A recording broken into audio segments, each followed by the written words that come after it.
Hello friends, welcome to the success Kendra. Friends देखिए, बिहार दरोगा की जो नई भर्ती वर्ष 2023 में 1275 पदों पर आई हुई है, उनके लिए बड़ा ही इंपॉर्टेंट आज का सेशन है, क्योंकि आज इस सेशन में हम लोग एडुटेरिया का जो नया प्रैक्टिस बुक वॉल्यूम 2 आया हुआ है, यहाँ पर आप देख सकते हैं यह वॉल्यूम 2 है।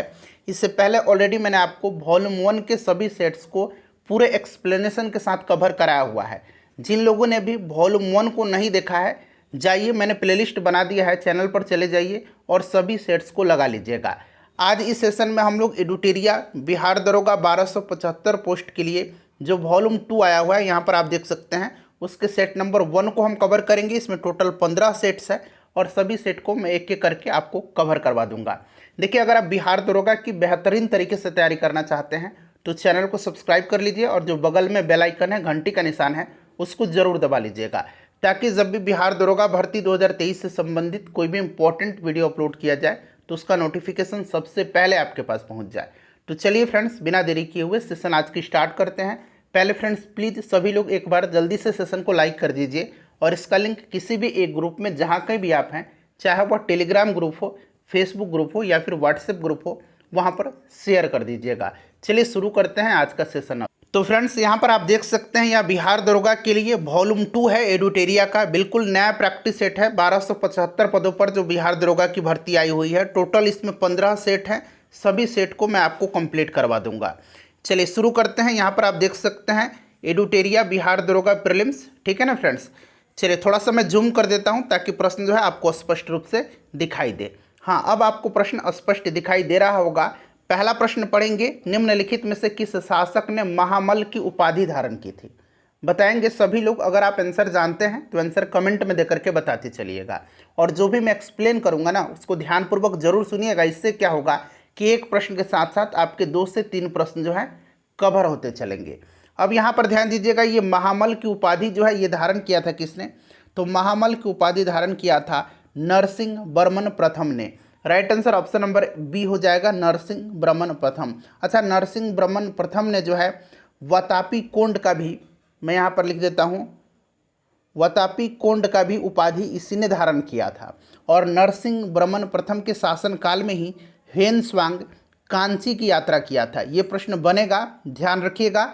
महाबलीपुरम के 81वां मंदिर, जिसे कि रथ मंदिर कहा गया है, इसका निर्माण भी नरसिंह वर्मन प्रथम के द्वारा ही करवाया गया था। रथ मंदिरों की संख्या टोटल 7 है, ध्यान रखिएगा। और नरसिंह वर्मन प्रथम जो था ये पल्लव वंश का शासक था। अच्छा, पल्लव वंश की स्थापना किसने किया था? तो याद रखेंगे, पल्लव वंश की स्थापना जो है यह सिंह विष्णु ने किया था। पल्लव वंश की राजधानी कांची थी, जो कि अब कांचीपुरम कहलाती है। पल्लव वंश के शासक जो थे ये वैष्णव धर्म के अनुयायी थे। ये सभी पॉइंट्स ध्यान रखिएगा। यहाँ पर देखिए नरसिंह वर्मन द्वितीय है, इनके बारे में भी थोड़ा सा आप जान लीजिए। देखिए नरसिंह वर्मन द्वितीय, अरबों का आक्रमण इन्हीं के समय शुरू हुआ था, ठीक है ना। और नरसिंह वर्मन द्वितीय ने राजा सिंह यानी कि राजाओं के सिंह, आगम प्रिय यानी कि शास्त्रों का प्रेमी, शंकर भक्त, ये सभी उपाधियां धारण किया था। अच्छा, अगर आपसे पूछा जाए कि आगम प्रिय की उपाधि किसने धारण किया था, तो नरसिंह वर्मन द्वितीय ने, ठीक है ना। ध्यान रखिएगा, ये सब पॉइंट्स आपको ध्यान रखना है। और नरसिंह वर्मन द्वितीय ने कांचीपुरम के कैलाश मंदिर का निर्माण करवाया था। ये सारे पॉइंट्स ध्यान रखेंगे आप। चलिए नेक्स्ट क्वेश्चन करेंगे फ्रेंड्स अब, कि मंदिर बनाने की कला का विकास सर्वप्रथम किस काल में हुआ था? चलिए बताइए, राइट आंसर इसका क्या हो जाएगा? तो फ्रेंड्स, यह हुआ था गुप्त काल में। किस काल में हुआ था? तो याद रखेंगे, गुप्त काल में हुआ था। और सांस्कृतिक उपलब्धियों के कारण गुप्त काल को जो है भारतीय संस्कृति का या भारतीय इतिहास का स्वर्ण युग कहा जाता है, ठीक है ना। गुप्त शासकों ने सर्वाधिक स्वर्ण मुद्राएं जारी किया था और इनकी स्वर्ण मुद्राओं को अभिलेख में दिनार कहा गया है। क्या कहा गया है? दिनार कहा गया है स्वर्ण मुद्राओं को।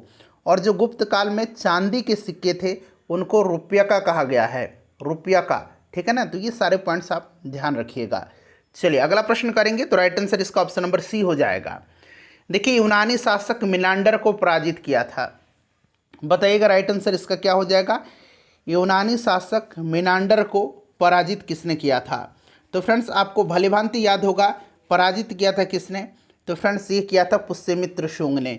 जो यूनानी शासक था उसका ये सभी शासकों में मिनांडर सबसे विख्यात था। और देखिए मिनांडर ने नागसेन से बौद्ध धर्म की दीक्षा लिया था। मिनांडर के प्रश्न एवं नागसेन द्वारा दिए गए उत्तर एक पुस्तक के रूप में संकलित है, जिसका नाम क्या है, तो मिलिंद पन्हो है। ठीक है ना, ध्यान रखेंगे आप। चलिए उसके बाद नेक्स्ट क्वेश्चन करेंगे कि चंद्रगुप्त मौर्य मगध की राजगद्दी पर कब बैठा। बड़ा ही महत्वपूर्ण प्रश्न है। चलिए बताइएगा इसका राइट आंसर क्या हो जाएगा। चंद्रगुप्त मौर्य जो है ये गद्दी पर बैठा था कब, तो 322 ईसा पूर्व में। 322 ईसा पूर्व इसका राइट आंसर हो जाएगा। चंद्रगुप्त जैन धर्म का अनुयायी था। ठीक है ना, ध्यान रखेंगे, जैन धर्म का अनुयायी था। चंद्रगुप्त ने 305 ईसा पूर्व में, यहाँ पर दिया भी गया है, 305 ईसा पूर्व में सेलुकस निकेटर को हराया था। ये भी प्रश्न बनता है।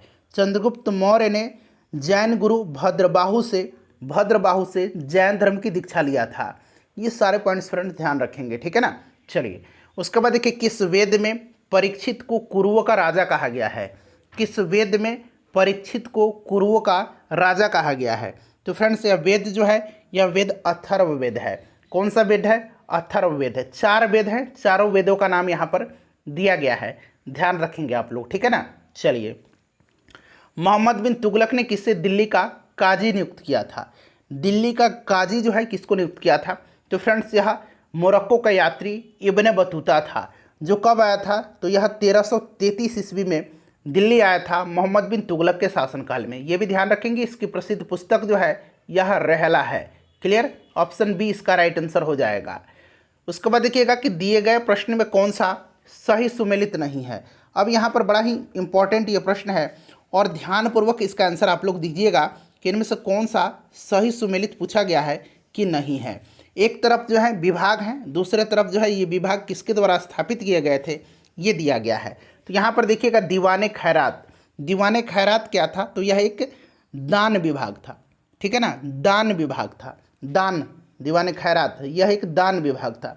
इसकी स्थापना किसने करवाया था, तो फिरोज शाह तुगलक ने। तो ये सही दिया गया है। दीवाने अर्ज, दीवाने अर्ज जो था यह एक सैन्य विभाग था, इसकी स्थापना बलबन ने करवाया था। दीवाने कोही, दीवाने कोही जो था यह एक कृषि विभाग था, इसकी स्थापना मोहम्मद बिन तुगलक ने करवाया था। दीवाने मुस्तखराज जो था यह एक वित्त विभाग था, इसकी स्थापना अलाउद्दीन खिलजी ने करवाया था। तो यहाँ फिरोज तुगलक दिया गया है, ये गलत है क्योंकि अलाउद्दीन खिलजी ने करवाया था। क्लियर।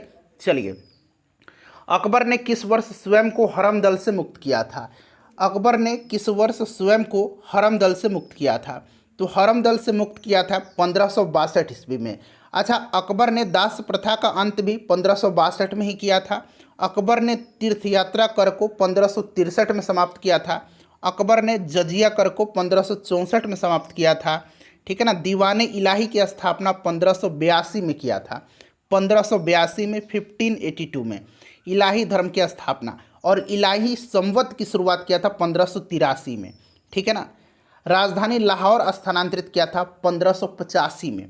ये सब आपको ध्यान रखना है। इबादत खाना की स्थापना 1575 में किया था। सभी पॉइंट्स को ध्यान रखिएगा। चलिए किसके शासनकाल में बंगाल को भारत का स्वर्ग कहा जाता था। देखिए फ्रेंड्स, अगर मेरा पढ़ाया हुआ आपको पसंद आता है तो प्लीज़ फ्रेंड्स वीडियो को लाइक ज़रूर कर दीजिएगा। बताइए राइट आंसर इसका क्या हो जाएगा। तो देखिए ध्यान दीजिएगा फ्रेंड्स, 1740 के, याद रखिएगा 1740 में गिरिया का युद्ध हुआ था। किसका युद्ध, गिरिया का, गिरिया का युद्ध हुआ था। ठीक है ना। इसी युद्ध में सरफराज को मार करके बिहार के सर सूबेदार अलीवर्दी खां बंगाल का नवाब बना, और इसने अपने शासनकाल में मुगलों को राजस्व देना बंद कर दिया, और इसके शासनकाल में बंगाल इतना समृद्धशाली बन गया कि बंगाल को भारत का स्वर्ग कहा जाने लगा। इसका उत्तराधिकारी कौन था, तो इसका दामाद सिराजुद्दौला था।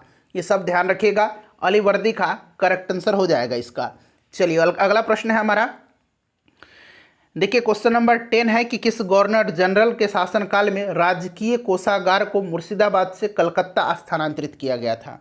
बताएंगे इसका राइट आंसर क्या हो जाएगा। तो यह वारेन हेस्टिंग्स था। कौन था फ्रेंड्स, याद रखिएगा, यह वारेन हेस्टिंग्स था। 1774 से लेकर के 1785 तक इसका कार्यकाल रहा था। इसने राजकीय कोषागार को मुर्शिदाबाद से हटा करके कलकत्ता लाया। ठीक है ना। 1772 में इसने प्रत्येक जिले में एक फौजदारी तथा दीवानी अदालतों की स्थापना किया था। 1781 में कलकत्ता में मुस्लिम शिक्षा के विकास के लिए प्रथम मदरसा स्थापित किया था। इसी के समय 1782 में 1782 में जोनाथन डंकन ने बनारस में संस्कृत विद्यालय की स्थापना किया था। गीता के अंग्रेजी अनुवादकार विलियम विल्किंस को लॉर्ड हेस्टिंग्स ने आश्रय प्रदान किया था, वारेन हेस्टिंग्स ने। ठीक है ना, तो सभी पॉइंट्स आप ध्यान रखिएगा। बहुत ज़्यादा मैं यहाँ पर डिटेल में डिस्कशन नहीं करूँगा क्योंकि वीडियो लंबी हो जाएगी। हाँ, लेकिन फायदा आपको ज़रूर होगा। चलिए, बंगाल विभाजन प्रभावी यानी कि लागू कब हुआ था? अच्छा, अब यहाँ पर ध्यान दीजिएगा आप। बंगाल विभाजन की घोषणा 19 अक्टूबर, 1 मिनट रुक जाइए, 19 जुलाई 1905 को किया गया था। कहीं कहीं आपको 20 जुलाई भी देखने को मिलेगा। ठीक है ना, और 16 अक्टूबर 1905 से यह प्रभावी हुआ था, लागू हुआ था। लेकिन एक प्रश्न और बनता है, 7 अगस्त 1905 को, 7 अगस्त 1905 को यहाँ मैं लिख देता हूँ, कलकत्ता के टाउन हॉल में बंगाल विभाजन के विरोध में स्वदेशी आंदोलन की घोषणा की गई थी। ये डेट आपको भाई याद रखना है। ठीक है ना, लॉर्ड कर्जन के समय में 1905 में बंगाल का विभाजन हुआ था। देखिए, भूमिज विद्रोह का संबंध किस राज्य से है? भूमिज विद्रोह का संबंध जो है किस राज्य से है? तो फ्रेंड्स, यह झारखंड हो जाएगा, झारखंड हो जाएगा। कहीं कहीं जब ऑप्शन में झारखंड न दे करके पश्चिम बंगाल दिया जाए तो आप पश्चिम बंगाल भी लगा सकते हैं। ठीक है ना, चलिए, और यह किसके नेतृत्व में हुआ था? तो गंगा नारायण के नेतृत्व में हुआ था। कोल विद्रोह, मुंडा विद्रोह, ये सब झारखंड से संबंधित विद्रोह हैं। किसने कहा था कि कांग्रेस के लोग पदों के भूखे राजनीतिज्ञ हैं? देखिए, ध्यान दीजिएगा फ्रेंड्स, 2008 से लेकर के अब तक जितने भी बिहार दरोगा में ज्योग्राफी के और साइंस के प्रश्न पूछे गए हैं उनको अलग अलग वीडियो में मैंने कवर कराया दिया था। नेक्स्ट वीडियो में मैं आपको हिस्ट्री, पॉलिटी, इकोनॉमिक्स, मिसलेनियस सभी सब्जेक्ट को कवर करवा दूंगा। आप कह सकते हैं कि यह बिहार दरोगा 2023 का घटना चक्र है। तो अगर आपने नहीं देखा है तो देखिए, बेहतरीन तरीके से तैयारी हमारे चैनल के माध्यम से कराई जाती है बिहार दरोगा की। अब यहाँ पर ध्यान दीजिएगा, किसने कहा था कि कांग्रेस के लोग पदों के भूखे राजनीतिज्ञ हैं? तो फ्रेंड्स, यह बंकिम चंद्र चटर्जी ने कहा था। आनंद मठ इन्हीं का है, याद रखिएगा। और देखिए, कांग्रेस क्षय रोग से मरने वाली संस्था है, यह कहा था अरविंद घोष ने, अरविंद घोष ने कहा था। ठीक है ना फ्रेंड्स, ध्यान रखिएगा। चलिए, नेक्स्ट क्वेश्चन है कि जालियांवाला बाग जांच से संबंधित हंटर कमेटी की रिपोर्ट को प्रकाशित की गई थी। हंटर कमेटी की रिपोर्ट। अब देखिए, जो हंटर कमेटी बना था ना, जालियांवाला बाग जो नरसंहार हुआ था उसकी जांच के लिए, तो यह लॉर्ड विलियम हंटर की अध्यक्षता में बना था। और देखिए, इसमें 5 अंग्रेज और 3 भारतीय सदस्य थे। और एक कांग्रेस ने एक अलग कमेटी बनाई थी इसकी जांच के लिए, मदन मोहन मालवीय के नेतृत्व में। और उसमें अन्य सदस्य मोतीलाल नेहरू और गांधी जी थे। ये भी ध्यान रखिएगा। 1920 में इसने रिपोर्ट प्रस्तुत किया था। अच्छा, जलियांवाला बाग हत्याकांड हुआ था कब? तो 13 अप्रैल 1919 को। डेट सहित याद रखना है। उस समय कौन वायसराय था? तो लॉर्ड चैम्सफोर्ड वायसराय था। चलिए, अगला प्रश्न है कि भारतीय विद्रोह के कारण पुस्तक के लेखक। यहाँ पर देखिए, भारतीय विद्रोह के कारण इस पुस्तक को लिखा है सर सैयद अहमद खान ने। अलकनंदा और पिंडार नदी का संगम स्थल कहलाता है। अलकनंदा और पिंडार नदी का संगम स्थल कहलाता है, तो यह कहलाता है कर्णप्रयाग। कर्णप्रयाग, ठीक है ना, कर्णप्रयाग कहलाता है। अच्छा, देखिए, अलकनंदा और मंदाकिनी का संगम रुद्रप्रयाग कहलाता है। ठीक है, अलकनंदा और भागीरथी का संगम देवप्रयाग कहलाता है। तो ये सब भी आप ध्यान रख सकते हैं। नेक्स्ट क्वेश्चन है, किस प्रकार की मिट्टी में कार्बनिक पदार्थ की बहुलता होती है? किस मिट्टी में कार्बनिक पदार्थ की बहुलता होती है? तो यह मिट्टी काली मिट्टी है। अच्छा, काली मिट्टी को रेगुर मिट्टी भी कहा जाता है। ठीक है ना, दक्षिण भारत में इसका विस्तार पाया जाता है, खास करके महाराष्ट्र में सबसे ज़्यादा है। और यह कपास की खेती के लिए सबसे उपयुक्त मिट्टी होती है। देखिए, दक्षिण अंडमान एवं लघु अंडमान को जोड़ती है, यानी कि दक्षिण अंडमान और लघु अंडमान के मध्य क्या है? तो फ्रेंड्स, ध्यान रखेंगे, ये डुंकन पास है। ठीक है ना, ये डुंकन पास है, ध्यान रखिएगा। क्लियर? अच्छा, ये जो पाक स्ट्रेट आप देख रहे हैं, यह तमिलनाडु और श्रीलंका के मध्य है। कोको स्ट्रेट जो है, यह कोको द्वीप म्यांमार और उत्तर अंडमान के मध्य है। 10 डिग्री चैनल जो है, यह छोटा अंडमान और कार निकोबार के मध्य है। तो ये सब भी ध्यान रखिएगा। देखिए फ्रेंड्स, नंदा देवी एवं नंगा पर्वत किस हिमालय के भाग हैं? तो देखिए, नंदा देवी और नंगा पर्वत जो है, यह हिमाद्री यानी कि बृहद हिमालय के भाग हैं। ऑप्शन बी राइट आंसर हो जाएगा। अच्छा, ट्रांस हिमालय में काराकोरम, लद्दाख, जास्कर, ये सब आता है ट्रांस हिमालय में। अगला प्रश्न कि म्यांमार के साथ कितने भारतीय राज्यों की सीमा लगती है? तो देखिए, म्यांमार के साथ टोटल 4 भारतीय राज्य लगते हैं। कौन कौन से? तो उंगली पर काउंट करिए इनका नाम, अरुणाचल प्रदेश, मिजोरम, नागालैंड और मणिपुर। ठीक है ना। चलिए, उसके बाद अगला प्रश्न है कि काराकोरम रेगिस्तान स्थित है। काराकुम रेगिस्तान।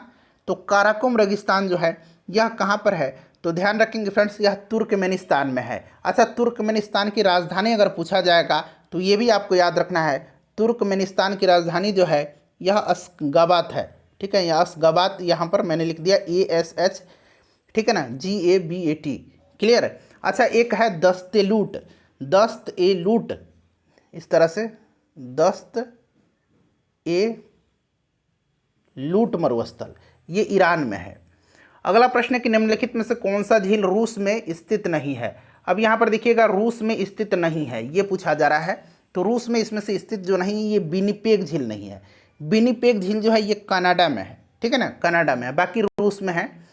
ठीक है, विकल्पों में कौन सा देश भू आवेशित यानी कि लैंडलॉक्ड कंट्री नहीं है, तो यहाँ पर देखेंगे फ्रेंड्स लैंडलॉक्ड कंट्री जो नहीं है वो इसमें से आपका पलाऊ हो जाएगा। पलाऊ जो है यह लैंडलॉक्ड कंट्री नहीं है।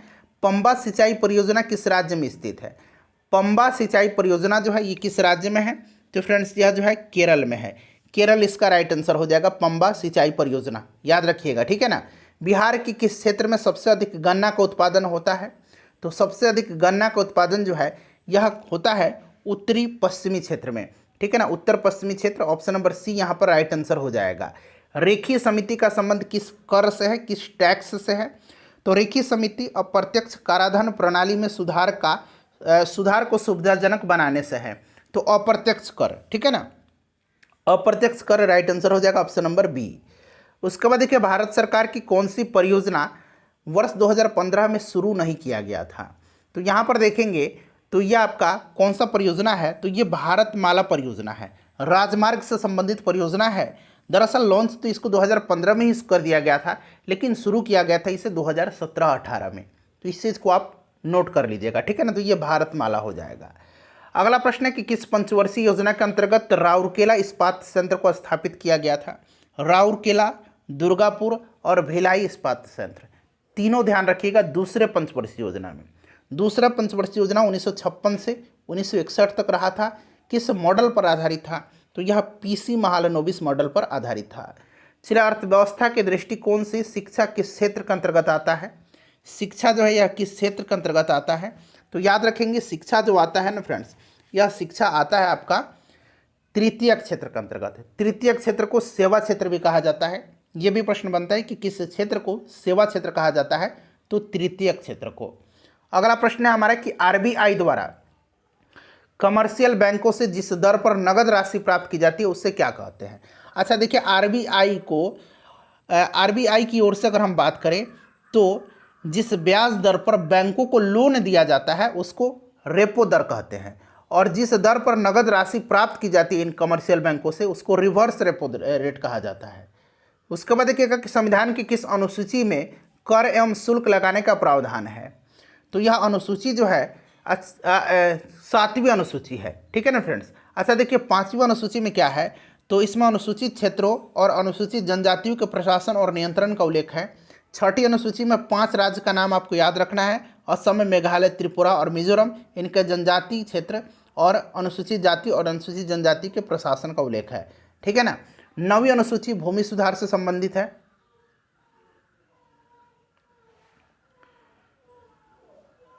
उसके बाद देखिएगा कि भारतीय संविधान के अंतर्गत लोकतंत्र के आदर्शों को हम कहाँ देखते हैं। भारतीय संविधान के अंतर्गत लोकतंत्र के आदर्शों को हम देखते हैं प्रस्तावना में। प्रस्तावना को संविधान की कुंजी कहा जाता है, और देखिए प्रस्तावना जो है यह अमेरिका के से लिया गया है, अमेरिका के संविधान से, और प्रस्तावना की भाषा जो है ये ऑस्ट्रेलिया से ली गई है, दोनों ध्यान रखेंगे आप। उसके बाद देखिए किस मौलिक अधिकार का लक्ष्य सामाजिक भेदभाव का उन्मूलन करना है, तो यह कौन सा मौलिक अधिकार है, तो फ्रेंड्स यह समानता का अधिकार है। समानता का अधिकार जो है यह किस अनुच्छेद में आता है, तो फ्रेंड्स यह अनुच्छेद जो है 14 से लेकर के 18 तक में है। समानता का अधिकार, शोषण स्वतंत्रता का अधिकार 19 से 22 तक में है, और शोषण के विरुद्ध अधिकार 23-24 में है, ठीक है ना, ध्यान रखिएगा। अगला प्रश्न है कि किस संशोधन के तहत राष्ट्रपति को कोई भी मामला मंत्रिपरिषद द्वारा पुनर्विचार किए जाने के लिए वापस भेजने का अधिकार प्रदत्त की गई है। यह कौन सा संविधान संशोधन है, तो यह 44वां संविधान संशोधन 1978 के तहत जो है यह अधिकार प्रदत्त किया गया था। नेक्स्ट क्वेश्चन है कि इस प्रथम स्पीकर कौन थे जिनके विरुद्ध लोकसभा में अविश्वास प्रस्ताव लाया गया था। अविश्वास प्रस्ताव लाया गया था जीवी मावलंकर के। अच्छा, लोकसभा के प्रथम स्पीकर कौन थे, जरा आप इनमें से कमेंट करके बताइए। तो नेक्स्ट क्वेश्चन है, सूचना का अधिकार अधिनियम को राष्ट्रपति द्वारा कब स्वीकृति प्रदान किया गया था। यहाँ स्वीकृति दिया गया है। और देखिए ये प्रभावी कब हुआ था, लागू कब हुआ था, तो ये 12 अक्टूबर 2005 से लागू हुआ था, 12 अक्टूबर 2005 से, ठीक है ना, सूचना का अधिकार अधिनियम।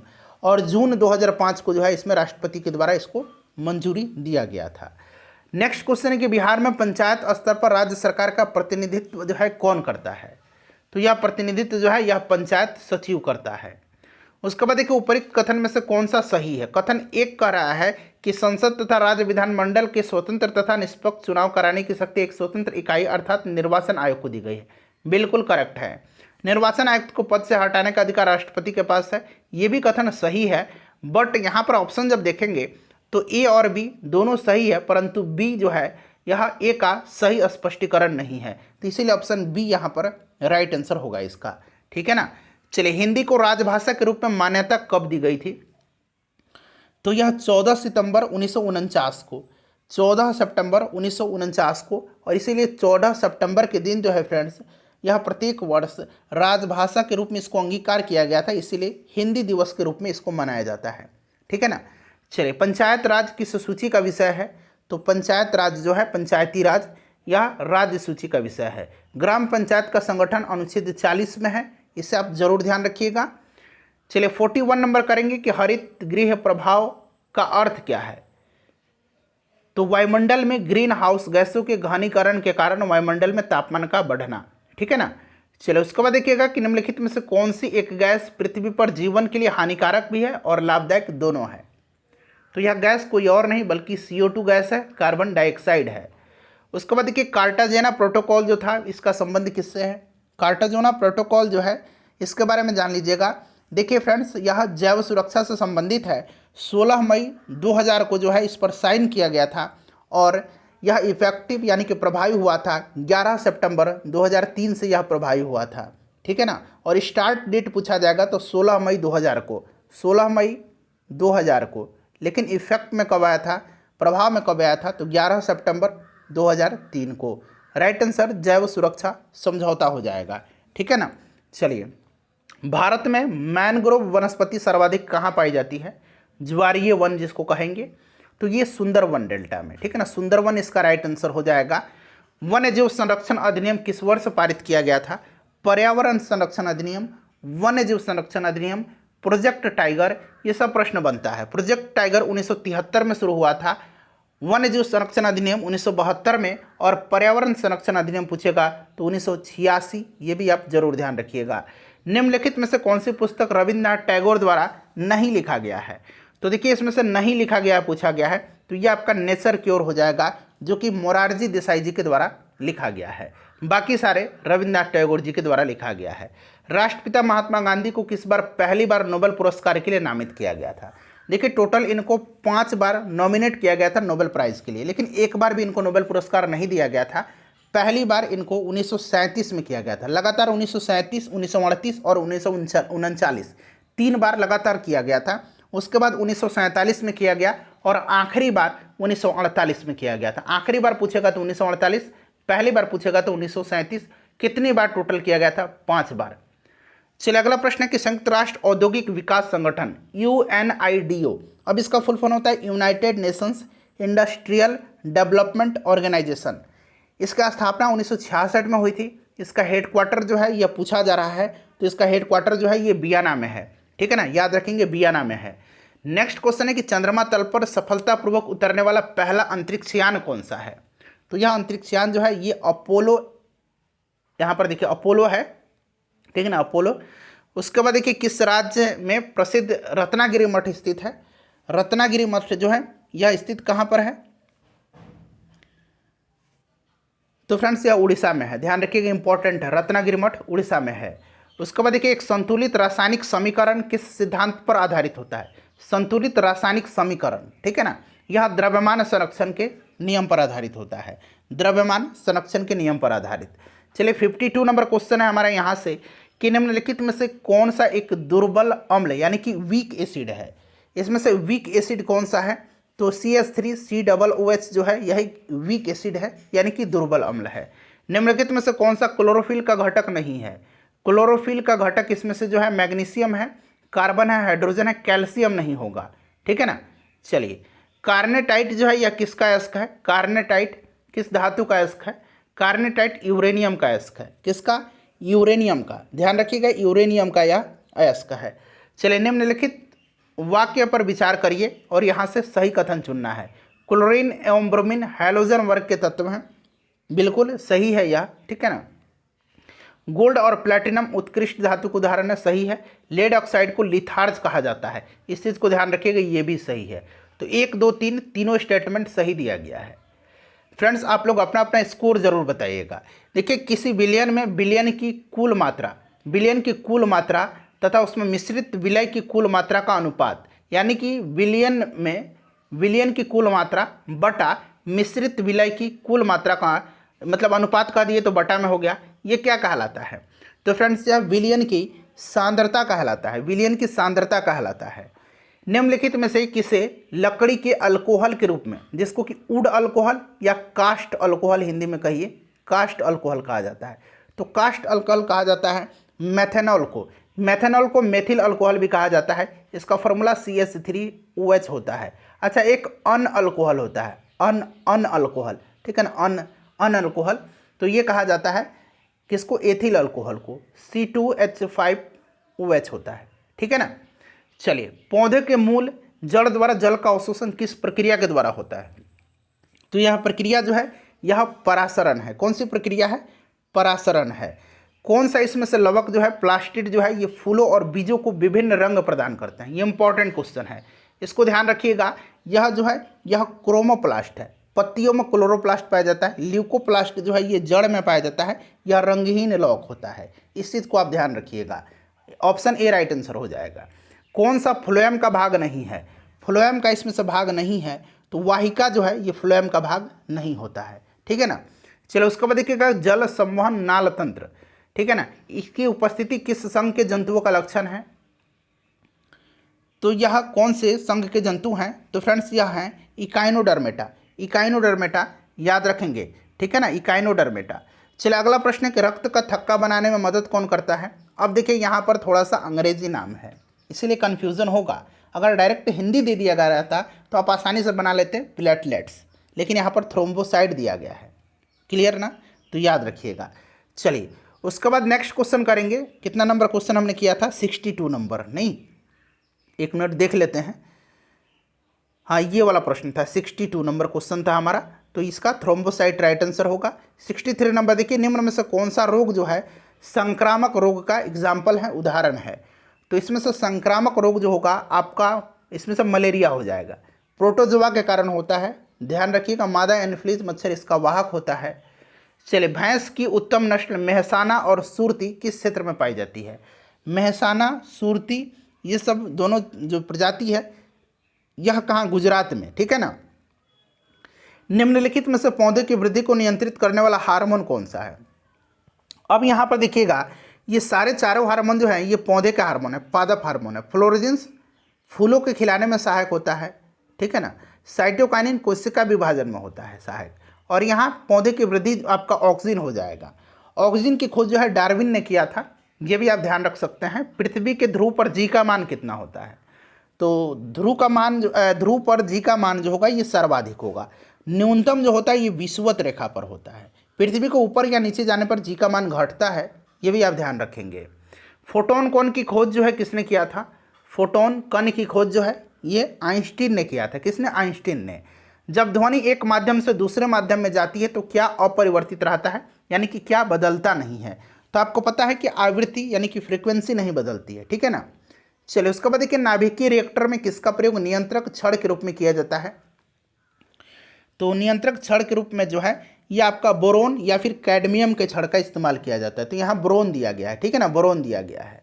चलिए, उसके बाद देखिए, दिए गए विकल्प में कौन सा सदिश राशि का उदाहरण नहीं है? सदिश राशि का उदाहरण इसमें से कार्य नहीं होगा। किस केंद्रीय मंत्रालय के द्वारा स्वर धरोहर उत्सव आयोजित किया गया था? तो यह मंत्रालय कौन सा है? तो यह मंत्रालय जो है फ्रेंड्स बताएंगे कौन सा मंत्रालय है। तो यह मंत्रालय संस्कृति मंत्रालय है, संस्कृति मंत्रालय राइट आंसर हो जाएगा। वर्ष 2022 के व्यास सम्मान के लिए किसे चुना गया? अच्छा, अब यहाँ पर देखिए शिव शंकरी भी है और ज्ञान चतुर्वेदी है, तो कन्फ्यूजन हो जाएगा आपको, मैं जानता हूँ। तो सरस्वती सम्मान अगर पूछेगा, सरस्वती सम्मान, तब शिव शंकरी होगा। यहाँ पर व्यास सम्मान पूछा गया है तो ये ज्ञान चतुर्वेदी, ठीक है ना, ज्ञान चतुर्वेदी, ध्यान रखेंगे। चलिए, कंप्यूटर, सुपर कंप्यूटर परम शक्ति को कहाँ स्थापित किया गया है? परम शक्ति को कहाँ पर स्थापित किया गया है? तो आईआईटी खड़गपुर में किया गया है।